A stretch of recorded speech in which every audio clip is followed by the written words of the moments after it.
market inefficiency that's occurring in social media, and how the market, as of right now, is not correcting itself.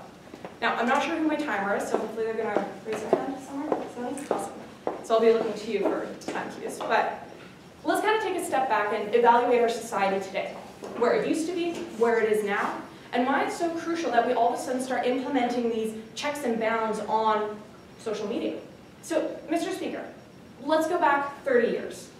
Where did people get their primary news sources? Well, they checked the newspaper. They read magazines, and they got their information from printed news sources. And Mr. Speaker, this was great because those news sources were trying to drive ad revenue. That's how they made their money. That's how they stayed afloat. And in order to drive that ad revenue, you needed good content, good, reliable content. And the better your content, the more people that read it, the more reliable it was, the more people that wanted to buy ad space in these newspapers. So we've always had newspapers like the National Enquirer, which is like questionable at best. But these newspapers didn't drive the same ad revenues, and therefore they weren't as prevalent. And it was pretty obvious when you picked up the National Enquirer that it was fake news, for lack of a better term. Now let's fast forward 30 years to today, and what kind of society we live in now. Our primary news source is no longer newspapers, and in and of itself, that's perfectly fine. Our primary news source is now online, still driven by ad revenue in a very different way. The ad revenue is no longer based on the quality of the content that you're posting, but rather on your click rates. So now we're seeing these sensationalist headlines that drive people to click them, to read the articles, and they've actually got a term for it now, clickbait. I'm sure we're all really, really annoyed with some of the clickbaits that we see on Facebook, but the reality of the situation is that these are becoming more prevalent, and many people don't realize or know where to draw that distinction between what is simply a clickbait article and what is valid news. So people now don't know where they can get their news from. And these clickbait articles are being intentionally misleading in order to drive revenues. And that's why we're proposing this resolution.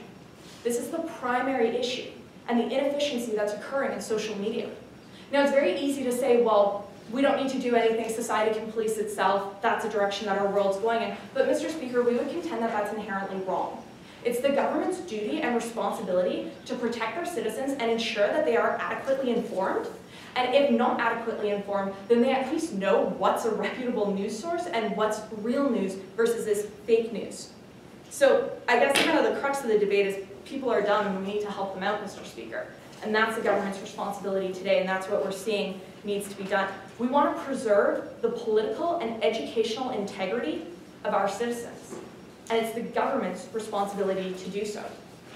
So with my last few seconds, just kind of summing up what we've talked about today, we've talked about the changing trends that we're seeing occurring in society, and the importance for the government to step in and start ensuring that their citizens are getting reputable, valid information, or at the very least, are aware of when they're being intentionally misled.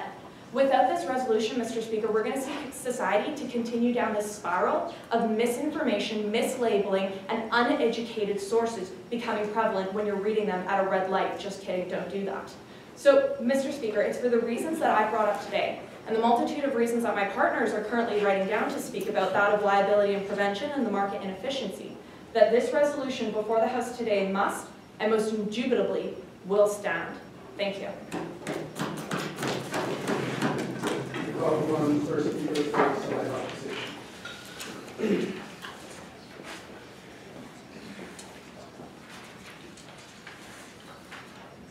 Mr. Speaker,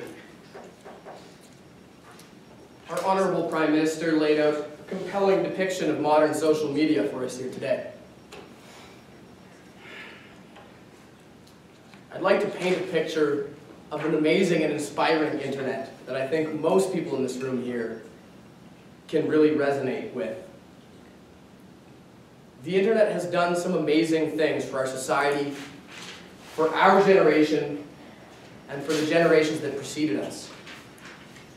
What an amazing technological advancement that allows for the creation and dispersion of wealth, for innovation, for solutions to difficult problems that have plagued humanity for generations.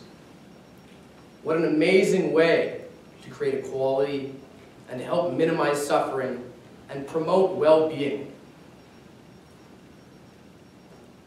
To be clear, I'd like to begin by saying opposition will would like to recognize the current status quo. Much of social media is already in the realm of our criminal justice system.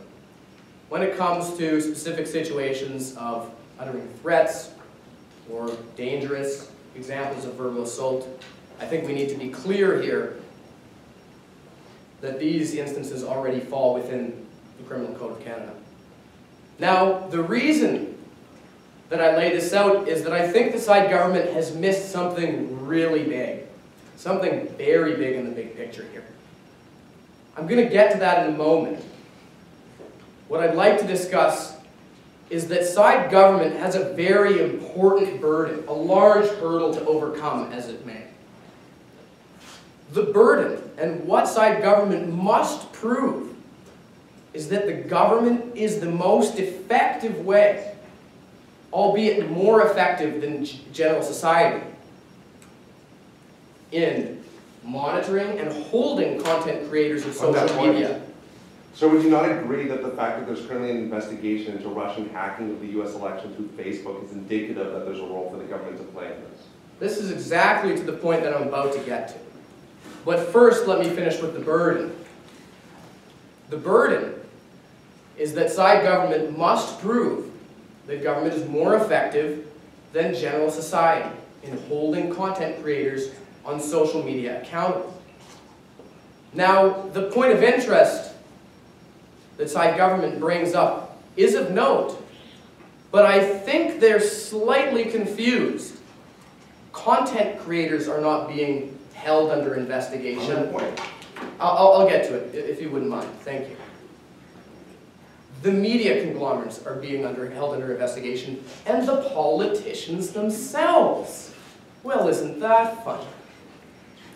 Now, what I think that side government has failed to recognize as one of the most incredible features of modern social media is that content creators on social media get to choose who sees their content.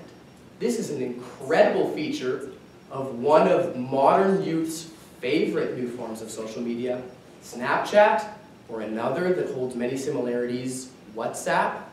These are forms of social media. Now, side government confusingly conflated the history of media with the current status quo. They throw out the example of National Enquirer. And I would beg to question, what is the difference between a current Facebook post by this so-called fake news and a modern post, a cover page on the National Enquirer, or my personal favorite as a child, the World Weekly News? Yes. Sir, you've answered this question yourself. Is that the National Enquirer can't target its audience like fake news sources on the internet can? Yes, and I think if you'll allow me to continue making my point, it will become very clear, not only through my own discussion, but through the subsequent points that my teammates have to bring up. This is no simple issue, and this is a common tactic that we've heard time and time again when this banter of fake news is thrown about. Now, I've laid out this burden, and there are several positive arguments that I think are very strong to oppose what side government is proposing. Number one, we know that the government has its inefficiencies. Number two, there is an inherent political bias in government, and this is the exact difficulty that my opponent keeps bringing up. Number three is the issue of free speech, which I would hold out as the master of our society. I'd like you to maybe hold the POIs to the second. I think things may be a bit more clear once our second speakers go up. There'll be lots of time for those. So, this free speech as the master value. Our ability to throw ideas back and forth is what makes us able to improve and progress as a society. This is shown here today in this wonderful activity that we all take part in, debate. I hope that we are not censored in debate, just as I hope that my opposition here has the chance to make his point of interest with one of my other teammates. Now, I've laid out these three arguments for our side. I'd like to go into further depth regarding government inefficiencies. It is the opposition's firm belief that the government should stick to necessities. Sometimes we forget that government programs, the justice system, the criminal code, these are things that are paid for by all, and we should respect and recognize that. Therefore, government needs to stick to necessities, and this brings us back to the burden. Side government must prove that they are the most efficient method to hold social media content producers accountable. Something else to consider in the framework of government inefficiencies is that in order to adequately hold content creators accountable, they must moderate, monitor all content creation on social media. This is a monumental task, Mr. Speaker. This is not practical, and this is not an efficient use of Canadian taxpayers' dollars. Another huge method, another huge reason, that the government should not be the one to hold social media content producers accountable is that the government is notoriously slow to adapt to tech. This is something that we see day in and day out at an increasing pace this day and age. The justice system's inefficiencies, their inability to adapt and think on their feet and change the criminal code. This is a very interesting proposition that the criminal code should be changed. We know how long this takes. What we're seeing is the result in an innovation in technological advancement. And what comes from that is a more open, free, equal, and sustainable society. Therefore, the resolution must fall. I call upon the second speaker from Cyprus.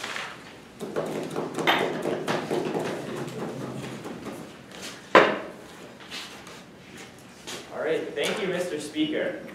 So in my 7-minute address to you today, I'm going to try to do a couple of things. Now, first of all, I'd like to go through a refutation of everything you've just heard from side opposition.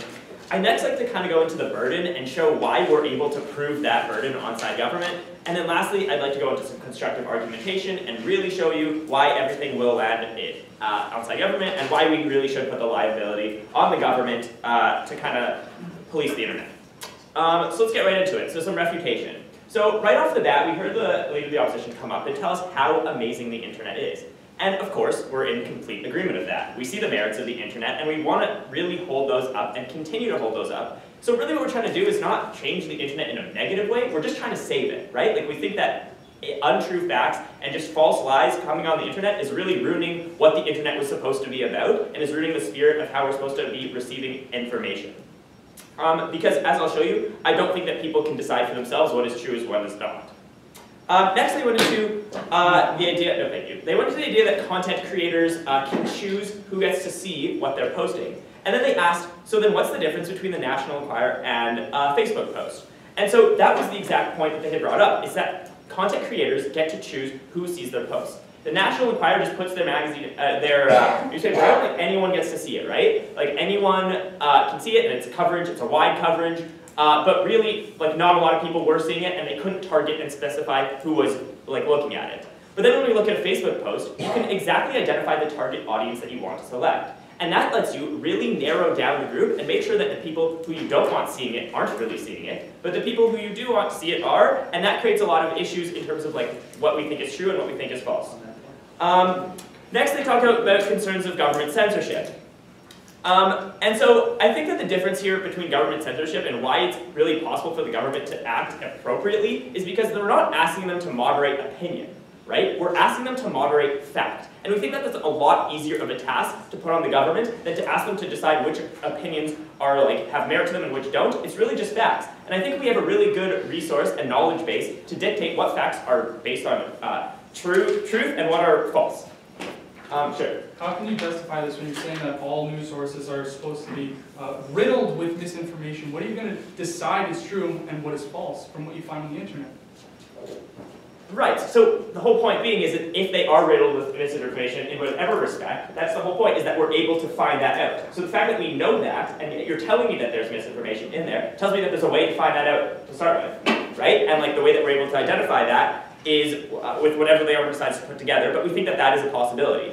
And then lastly, kind of tying into that, they talk about the idea that it's too big an effort, and like we shouldn't even try. I think that misleading facts impact a lot of different areas. Like we already talked about, on the one hand, the political system, how Russia was influencing the election in the States, but we can also look at economics, we can look at healthcare, we can look at when people spread lies about vaccines, that makes sure that vaccination rates go down, that impacts healthcare as a whole. So we think that there's a lot of big issues that can be directly related to falsehoods being spread. And that's exactly why the government needs to step in and make sure that we're not just like ruining society with our crazy ideas. Okay, so that really covers the refutation of what the opposition brought up. So I'd like to now step into, again, the hat of government official and kind of really show you why the liability is on us, is on the government, to police the internet, versus just like the poster who knows it's a falsehood. So I think that the government is good for a couple reasons. Now, first of all, when we have Facebook or like these social media hosts policing the systems, we see a system of over-policing. And then secondly, we see that there's really no market solution to this issue as a whole. So let's get in right into the idea of this over-policing. So I'll just use the example right away of Europe. So what the government in Europe asked Facebook to do was to really monitor and do exactly as we're talking about today, to make sure that no falsehoods are being spread, and like to make sure that they're taking down copyrights. But what Facebook ended up doing is doing like this blanket, crazy, like just attack on everything that went way further than it needed to be and completely over-policed the internet. And that's exactly what we're not trying to do, right? We are still trying to uphold the integrity of the internet and not ruin it. And I think that when you put the onus onto hosts, that's exactly what you end up doing, because they just take things overboard because they don't want to deal with all these like minute instances. So they just delete everything. And that's an issue in itself. Sure. Can you explain how the government wouldn't differ on a task that large? Right, well I think that because they're the ones deciding the laws and the ones that are like enacting these things, that they're putting a lot less pressure on themselves to get rid of everything. So they're more able to pick and choose what they want, whereas Facebook is just concerned overall about everything, about their well-being, so they just get rid of everything. So really what we're trying to do here is we're getting at the cause, right? We're not trying to ask these like third-party mediators to decide what is a falsehood, what is not, like get at nitpicky little details. What we want to do is like get at the cause of itself, and we think that the government is the best organization to do that. There's the best group to do that, of course. So then the next question is, okay, so if we're not having the onus be on the host, so on like Facebook, Twitter, Instagram, whatever, then the next step is, well, why can't we just let the public decide, right? Now my partner talked to you about that a little, but I want to continue on this idea of how there's no market solution. And I think that there's a few things that we can say with that, and that's that public regulation of what is true and what is false, I think we have seen doesn't really work. I'll just give you an example. I was talking to my friend about a story, a guy who eats 400 chicken nuggets and goes into a coma. I don't know if any of you heard of that one. That was actually something going around on Facebook for quite a while. I tried looking it up. It's not a real story, right? So like whatever group or organization decides to post that eating 400 chicken nuggets puts you in a coma and the chicken nuggets are going to kill you, and I don't know if that's a McDonald's competition or what that is, if that's Subway trying to get their ends there about a pregnant time. But the bottom line, so what you're really seeing is that anyone can put anything out there and it's inhibiting other businesses and it's economically impacting the market in a way that is not regulating itself. So like when we see that Russia is trying to like interfere with the politics in the United States, they're not economically based. They don't care how many ads they get. They don't get the type of money they get that we would have seen in the past with newspapers. All they care about is clicks. And when you have a click-driven market in terms of what goes on to social media, that's when you start seeing problems. That's when all these issues arise, and that's when the government needs to step in and make sure that something is being done, because the posters aren't going to do it, the hosts aren't going to do it, and the public isn't going to do it, and that's why the government must and will stand. Thank you.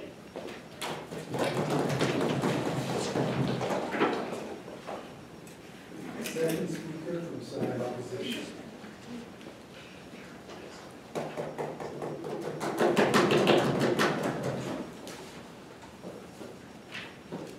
Thank you, Mr. Speaker.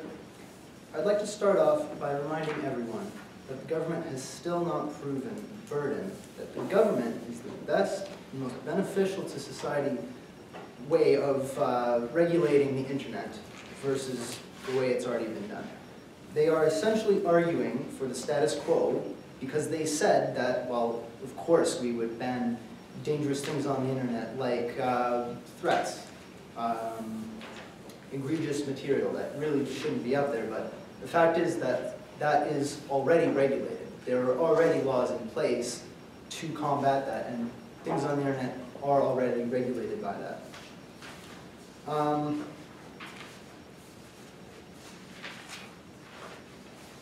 The first government speaker said that people don't think critically on social media, and that may or may not be true, but that seems like more of a people problem.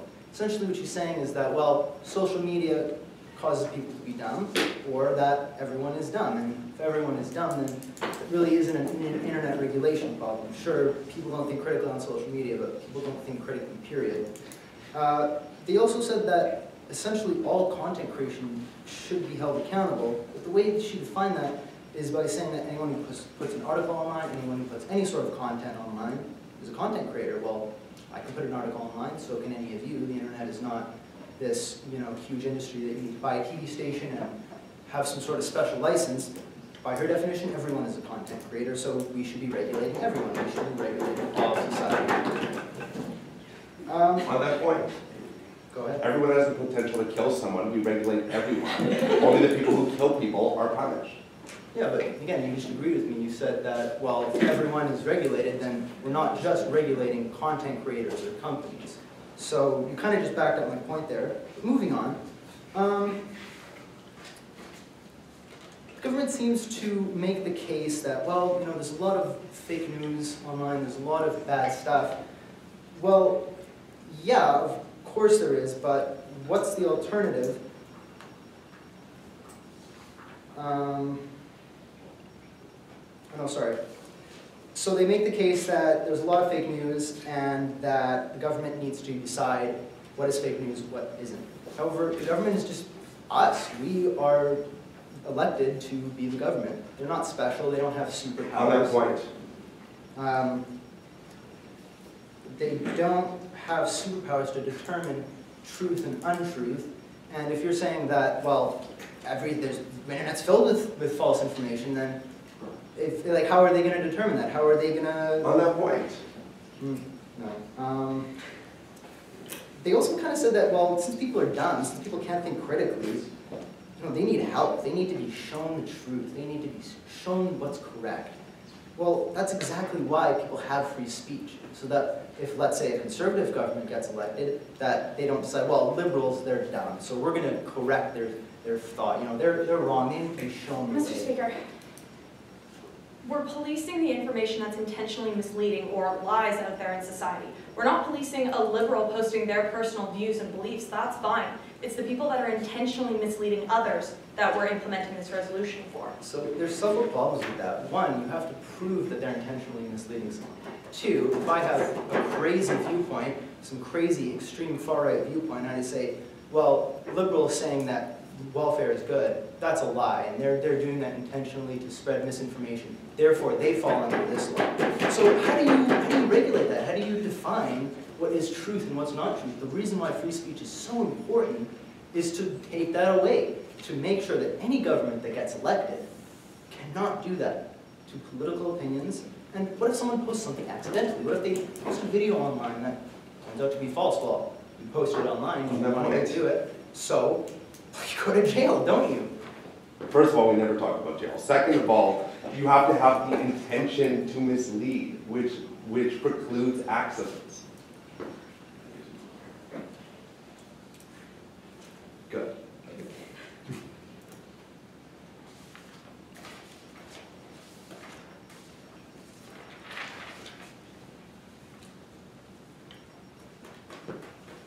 But then if you need to have prove the intention to mislead, if I post a video online, like that would make it so easy to avoid this law, because how do you prove what the intent of a Facebook post was, or a video claiming some certain facts? So really you're saying that, well, it's going to be a fair law, but it's going to be an effective law, so why are we wasting our time implementing it? They also claim that in order that seeing an audience online, so a Facebook post is able to target its audience because it can see what its audience is, where a newspaper can't. However, just because you can see what your audience is, that does not equate being able to target your audience. I may be able to see who's seeing my Facebook post. I can't send this post to these people. I can message it to them, but they're not going to look at it. No one looks at articles or newspapers that they see on, that they get sent specifically. No, if they get targeted, they're likely going to trash it. And that concludes my refutation of the government's points. I'll now move on to my 2 constructive points. My partner mentioned how the government is inefficient and that they should not be the ones to waste resources on this. They cannot police all of the internet. The government has proven historically to be inefficient. My first constructive point that I'll mention is that political bias affects free speech. Because any government that gets elected is likely going to be on one side of the spectrum or the other, they cannot regulate the internet like the government is proposing, because they would impose a political bias, which is entirely the purpose of free speech. It should be free from political bias. My second constructive point is that a lack of regulation is what created the internet that we know today. The reason why the internet is so free, so open, why we have pictures of unicorns being ridden by cats holding lightsabers, is because people can do whatever they want. People can post whatever they want because they're anonymous. That freedom, that sense of awesomeness that you can do whatever you want, that you don't need to be popular, is what made the internet so great.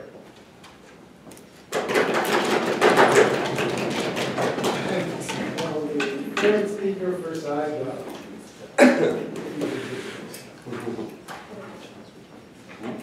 As you need it? Yeah. All right. Thank you, Mr. Speaker, and good afternoon. I apologize that I'm losing my voice, but hopefully I can keep it long enough to refute all of the absurd points made by the opposition today. And it's very nice to be back, so thank you for having me. Now, Mr. Speaker, the opposition brought up a number of very interesting points. I feel like the only way to properly deal with this is to refute every single one in order. And so I'll start with both their first and their last point, which is that the internet is a wonderful place filled with unicorns and cats. Now, Mr. Speaker, it's this type of constructive dialogue that keeps the opposition in the opposition and keeps the government as the government, because there is absolutely no substance to anything they say. And in fact, Mr. Speaker, the plan that the government is proposing today is a plan to keep the internet great, to use the language of the opposition, to make the internet great again. Now, Mr. Speaker, our concern is fake news being propagated on the internet that is misleading people. How do we know it's misleading people? Because let's take a few examples. The US election, the FBI is currently investigating into whether the Russians influenced it through social media. They already have, and they've already made arrests in that regard. Brexit in the United Kingdom, the government of the UK has found that external forces have used social media like Facebook to influence UK voters into voting for Brexit. Why would other governments like the UK to vote for Brexit? Because it weakens the European Union, it weakens NATO, and it makes their domestic interests stronger in countries like Russia. Okay? So we know that there are people out there using the internet for nefarious purposes. So what we're presented with is a few ways to deal with those problems. And one of the ways could be what they did in the European Union itself, which is where they put the liability on the companies that run social media websites. And my partner alluded to this when he spoke about the EU copyright regime. And in the EU copyright regime, the concern was that there could be potentially copyright infringing material put on social media websites like Facebook. And the plan, Mr. Speaker, that the European Union came up with was called a notice and takedown regime, which is that somebody has to alert Facebook that there's been a potential copyright infringement, and unless Facebook takes down the infringing material immediately, then Facebook will be held liable by the European Union. And what was the response to that? Rather than, and I'm losing my voice even more, rather than more cats holding lightsabers coming up, what instead happened in the European Union was that Facebook became paranoid and started policing the internet even more, removing any material that was potentially copyright infringing in a misguided quest to reduce its liability. Can I have a drink of your water? I've got you. Yeah, you just gotta do this, it's happening. Okay. But what instead we are proposing, Mr. Speaker, is a resolution that doesn't target the social media websites themselves, I spelled this on myself, but rather targets the people who put up the content. because we don't want to live in a world where people are so paranoid about the internet that the actual providers take down content. We want to live in the world that is self-policed, where people have the intention to mislead and write an article that they know is false, they will think twice before they put that on the internet. That is the least possible restrictive plan, Mr. Speaker, that the government could come up with. No, thank you. And as my partner stated in her speech, that does not violate freedom of expression in the Charter, because, no, thank you, we often regulate what people can say. The Keekstra case in Alberta is a wonderful example where Mr. Keekstra was spouting clearly fake news that the Holocaust never happened. The government came in and prosecuted for it, and the courts adjudicated that yes, the Holocaust did happen. Yes, Mr. Keekstra should not be preaching that it didn't, and yes, he should be punished. That is the type of regime that we're proposing today. No, thank you. Then they brought up, what is the difference between the National Enquirer and people who spread fake news on the internet? Well, as I spoke about in my point of information, the difference, Mr. Speaker, is dramatic. Because the National Enquirer, all they could do in the 80s was put their newspaper of lies on the shelf and hope that somebody would be dumb enough to pick it up. But that's not what's happening anymore, Mr. Speaker. What happens now is, as they said themselves, companies can target people based on their internet activity and spread fake news to them that they know they're going to believe. No, thank you. And as opposed to the National Enquirer, when most people got their media from mainstream media outlets, today, Mr. Speaker, 40% of Americans, my mouth is running, 40% of Americans get their media from Facebook. They get their news from Facebook. And that is why, as times change, we need laws that are better at adapting to the changing media landscape.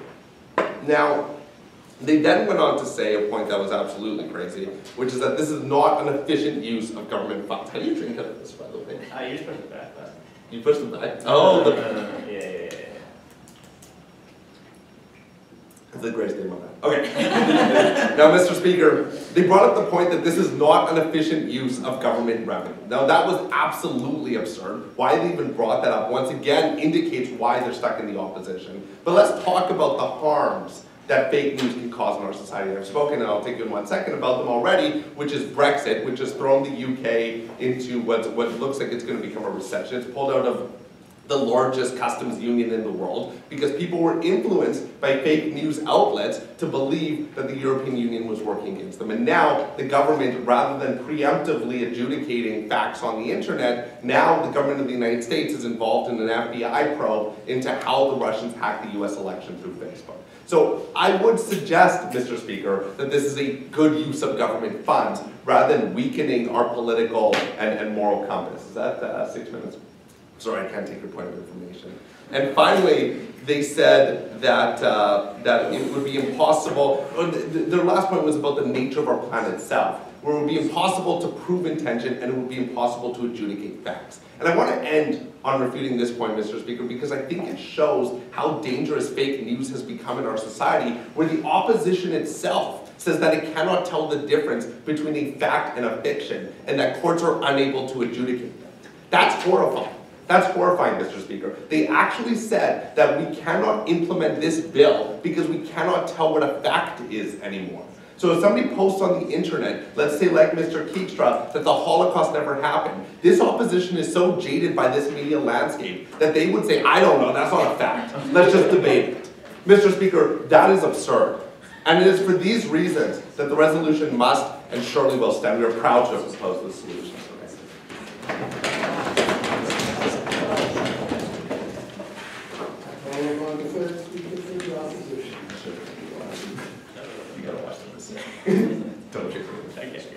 I can't wait to begin speaking because I've been sitting here listening to misinformation on misinformation. You'd think that a debate on fake news could have some truth to it from the government. But here I am, confused. I'd like to start off this with everything that's been brought up by the government by bringing things into some very important issues, okay? I think it's really about when does the government intervene, number one. I think that's very important, we can agree on this. And second of all, how do we handle misinformation? How do we understand what's misinformed, what is misinformation, and et cetera, how do we deal with it? And I'd also like to, before I get into all the points brought up, bring it back to the definition. I think there's a little bit of a misunderstanding here. The definition, as I will quote right now, people creating the content, it would be bad if they're misleading. It's with misintent, misleading. That's going to be actionable. And then the accountable, the most important part of this debate, is that they would make a new criminal code to make it a criminal offense.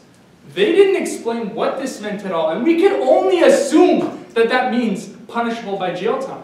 When did they say? When did they? No. I would love if in their definition they brought up that it couldn't be punishable by jail time, but a criminal offense, whether it be a jail time or a fine, wasn't explained on the side government. And by that, we can only assume that it would be punishable by death. Right? Yeah, no. But really, no. I'm going to post about chicken nuggets and go to jail. That's a funny world to live in. But anyways, let's get into the main questions of this debate. When should the government intervene? Now, they're going to tell you that the government's the best. They should intervene because, well, there's certain acts and measures where the government needs to do it because that's their role in society. And yeah, they should be policemen, they should be firemen, but they shouldn't infringe on this portion of society. Now, I'm going to quote the Prime Minister. I think she brought up the point, if I'm not mistaken, people are dumb and we need to help them. You know, it's funny, I'm pretty sure that's been the punchline of every famous dictator, whether that be Adolf Hitler or whoever you want to bring up. This only shows the slippery slope that side government is being so blind to. There's a reason why the government should stay out of it. They lost it in the first speech when they said this. They just seceded to the fact that the government doesn't understand when they should intervene. Who will determine what's true and what's false? That's a canyon that the government jumped over, that they thought we were just going to ignore. The government's just got experts in every single field about everything, about the entirety of human existence that's going to regulate the entire internet and lock away all the bad guys. We saw no plan for actual implementation on who was actually going to be doing these things. No, I'm sorry. You've had your chance. I'm sorry. And also, this other point that was completely ignored, the political bias that's going to be taking place. It doesn't matter which government we're talking about. In Canada, there's a political party that's in power. Now, who's going to determine what's true and what's false? They're telling us that our sources are riddled with misinformation, and they tried to construe what I said in my POI. All our sources are misconstrued with misinformation. I'd love to hear where they're going to get their credible sources from if everything on the internet is just misinformed. They didn't show us anything on how they were going to get their expertise on what's judging, what's true, and what's false. So really, if we think about what they're telling us trust us because you're dumb and we're smart. That's such a dangerous thing to do as the government. And that's something that we actually, on side opposition, we've been called crazy, but we disagree with this. So this entire tangent on how the government is the best person to do this is completely false, and it completely secedes to our burden, which, believe it or not, after 3 times of asking, they still haven't proven, and I'll bring it up in the 4th speech. They have to prove that the government is going to be the most effective and efficient way to deal with this misinformation. And simply, just with this one point of contention, they've already lost on this. And it's crazy, but maybe it'll come up in the reply speech. So that's the government intervention. Their idea that the government is the best actor in finding out how to deal with this problem is just simply a fallacy. So yeah, that point completely does not qualify for the debate. They don't qualify. Now the second and very large contention in this debate, where we've been called stupid, misinformed, how do we handle the misinformation? Now I touched upon it briefly. How do we know what's true? How are we going to base what's actually true and what's actually false? Well, their idea is to send them to jail. I brought it up in my introduction. If you're posting about chicken nuggets, it's going to offend him, and you're going to go to jail. But you seem to disagree. Okay, for somebody who's served in government for so long, it's shocking how little you know about the law. Not every offense in the criminal code results in jail. Question, please. Are you aware? Okay, yeah, I'm aware. Here's the thing. I'm aware that not every criminal offense affects in jail, but they never specified the range in which these things would be actionable. They never told us what was going to send people to jail. And we never told us who was going to be just fine to fine. And for someone that works in government, you'd think you'd be a little bit more clear in your definition for the government. I don't think that this is a matter of seniority. I think this is a matter of practicality and sense. So that kind of point just completely falls. You never specified it. So it's without question that we can make the assumption that if you're posting chicken nuggets, you're going to make the government really mad because you lied about being sick, so you're going to jail.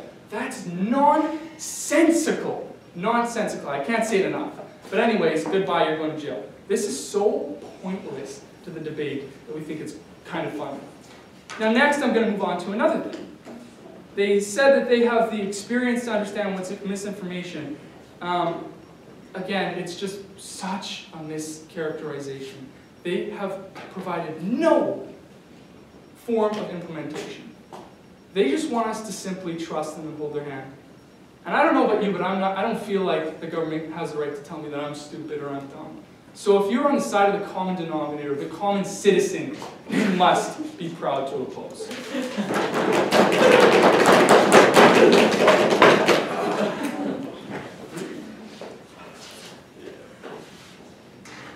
Mr. Speaker, I've got to commend and thank my partner on the opposition here for clarifying some things that definitely needed to be clarified.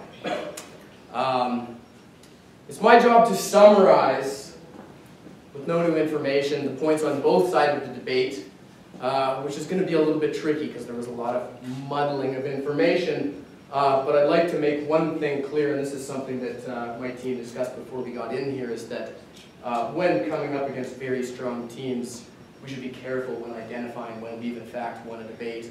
But I think today that's quite clear, and I think as I go through the summary, you'll agree with me as well, Mr. Speaker. So things started out on side government with this concept of critical thinking, and the public is poor at it. That most news media, or much news media, or much social media has intention to mislead, which I think is an outright fallacy and an assertion, which we covered. Next was the proposal of an implemented new criminal code, which our team responded with the argument that it has unanticipated detrimental effects that could essentially equate with a dictatorship. I think this is an extremely strong one. Next, although legally strong, side government wrongly equated trends with an understanding of disruptive innovation and the purpose of the internet. Next, they discussed liability and prevention, again from their old school legal roots. Next, they discussed market inefficiencies, which we discussed as being something that the internet has a very unique and powerful chance to improve. Next, our leader of the opposition, myself, discussed and laid out our core arguments, those being government inefficiencies, inherent political biases, and this very important issue of free speech. Side government responded with a discussion of net neutrality and how it ruins the news, which we responded with a statement that it's, again, quite clear that they don't quite understand the beauty and the power of the internet. They wrongly accused us of claiming that this equates to censorship, which we did not quite claim, though we came close and equated it with potentially being a dictatorship. They wrongly focused on news media, to which side opposition responded that social media is so much more than just news media. So in their definition and their implementation, our side argues that they've got to be very careful in how they roll this out, very careful in what they do. They've got to be very careful in the allocation of the resources, which I touched upon, and I think I'm going to have to connect these two. Not only does considering punishment under the criminal code for posting about chicken nuggets ridiculous, it's impractical. We're going to spend government funds, essentially, to monitor posts about chicken nuggets that could be spent on hospitals, police cars, etc. They gave out many specific legal examples, notice and takedown. They threw around a lot of legal jargon.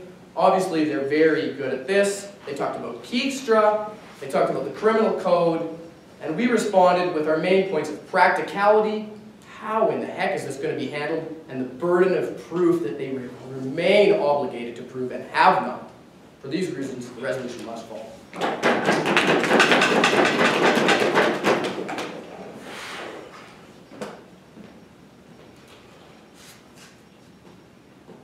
Mr. Speaker, we take our chicken nuggets very seriously.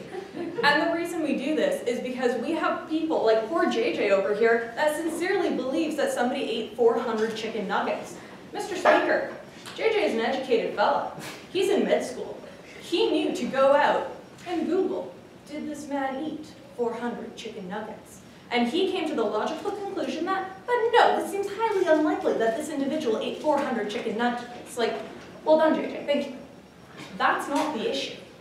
The issue is the average individual that reads something about perhaps Barack Obama not being born in America and goes on these crazy tangential beliefs that he shouldn't be the US president, that he should have never been elected, that my God, he's a terrorist, that he's a practicing Muslim, that blah, blah, blah, on and on and on. And Mr. Speaker, it's these individuals that aren't fact-checking.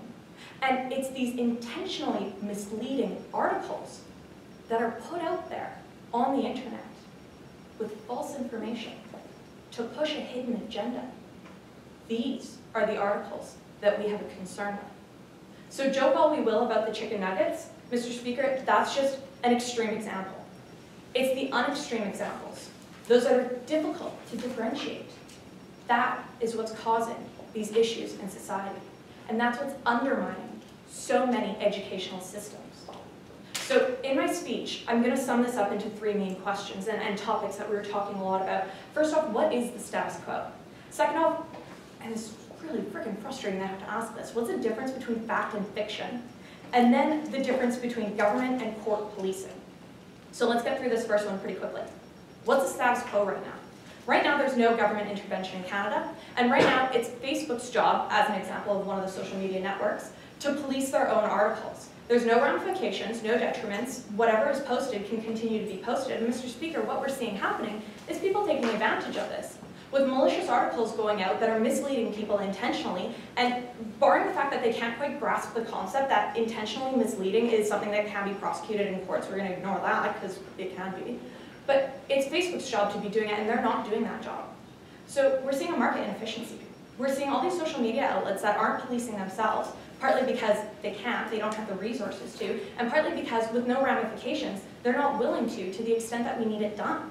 And Mr. Speaker, they're walking a very fine line between basically recalling everything that somebody claims is false news, which is what we're seeing happening in Europe, or not doing anything at all. And that's when the government steps in and they lay down regulations and laws so that these sites and these social media outlets know what can be followed and what can't. But why should we be holding them accountable? They're merely the table. They're not the cook.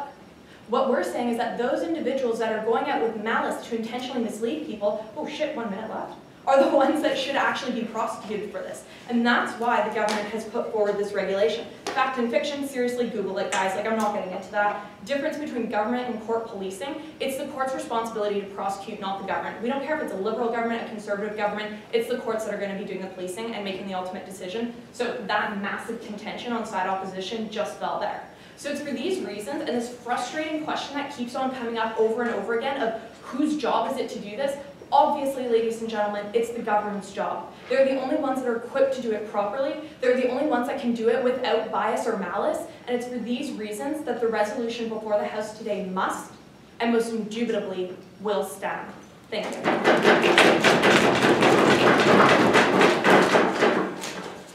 On behalf of the House, we want to thank the debaters and the manager.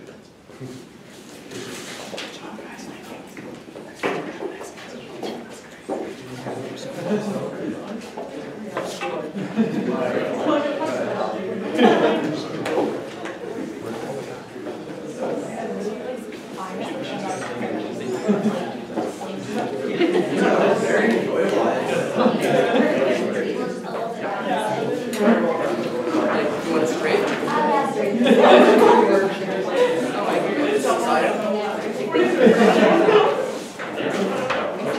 Cheers. I do this yearly. I leave every weekend. Starting at I know.